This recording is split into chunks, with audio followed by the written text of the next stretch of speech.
Welcome back to Grammar Grade 7.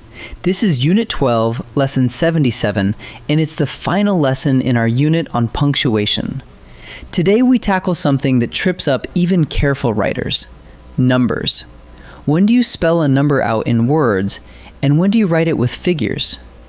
There are a handful of simple, dependable rules, and by the end, you'll know exactly which one to reach for. Let's get started. Let's begin with the single most useful idea in this whole lesson. How long the number is decides how you write it.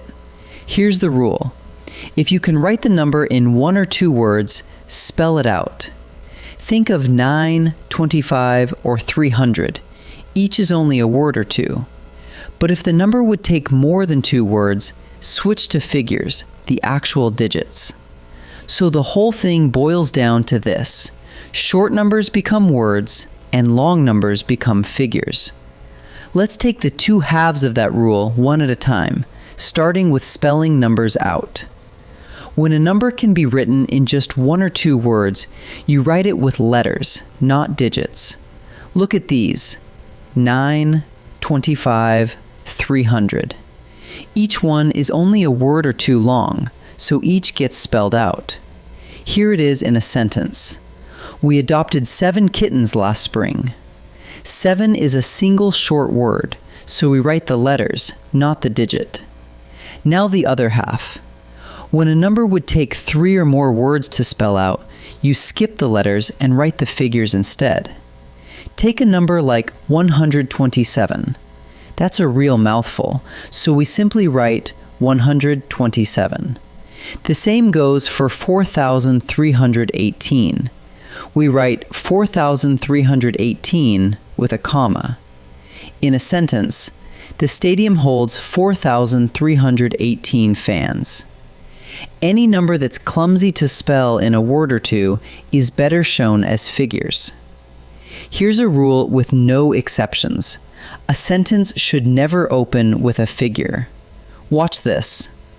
Starting a sentence with 15 students joined the club looks wrong, so we spell it out instead. 15 students joined the club. That fixes it. But what if the number is long and clumsy to spell? Then you simply reword the sentence so the number isn't sitting at the very front. Either way, the opening figure disappears. At the start of a sentence, you always spell the number out. Some kinds of numbers always appear as figures, no matter how short they are. Keep this list handy. Dates and exact times use figures, as in April 10th, 2020, and 4:07 p.m. Addresses and street numbers, and phone numbers too, use figures, like 28 Maple Street. Amounts of money with dollars and cents use figures, like $50.60, written as $50.60. Percentages use figures, as in 13%. And page numbers use figures, as in see page 8. For all of these, figures win every single time. Here's one last rule that keeps your writing tidy. When several numbers in a sentence are related, dress them all the same way. Look at this mismatch. We baked 8 pies and 12 cakes. One number is spelled out and the other is a figure, and that clash looks careless. Because 12 has to be a figure, we pull the other one into figures too. We baked 8 pies and 12 cakes. Now they match. When numbers belong together, give the whole set a single consistent style. Let's fold everything into a quick checklist you can run on any number. 1. Can you write it in 1 or 2 words? If so, spell it out. 2. Would it take 3 or more words? Then use figures. 3. Is it a date, an amount of money, a time, a percentage, or an address? Those always take figures. 4. Does the number start the sentence? If it does, spell it out or reword the sentence. And through it all, keep any related numbers in a single matching style. Ready to practice a few together? time to practice. In this first set, decide whether each number should be spelled out in words or written with figures. Think about how long it is and whether it's a special case. Pause the video and try each one before I reveal the answer. Maya invited 9 friends to her party. The number is 9, which is just one short word. Numbers you can write in 1 or 2 words get spelled out, so the answer is 9 spelled out. The library owns 2,540 books. Spelling that number out would take a long string of words, far more than 2. A number that big is written with figures, so the answer is 2,540 in figures. We have a science quiz on April 10th, 2020. This is a date, and dates always use figures, never spelled out words. So the answer is April 10th, 2020 in figures. In this second set, each sentence uses a number in some way. Decide whether the number is handled correctly. Watch for sentences that start with a figure, and for related numbers that should match. Pause and choose before I answer.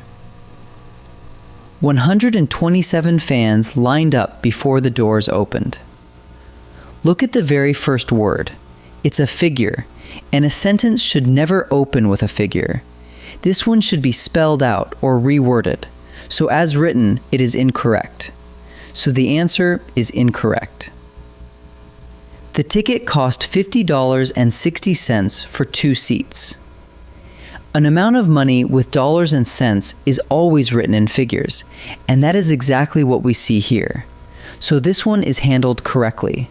So the answer is correct. We packed 6 shirts and 12 pairs of socks. These 2 numbers are related, both counting what we packed, so they should be dressed the same way.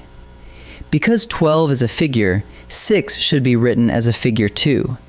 The mismatch makes it incorrect. So the answer is incorrect.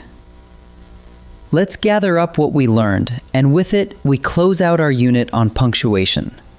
Spell out any number you can write in 1 or 2 words, like 9 or 25, and switch to figures for longer ones, like 127 or 4,318.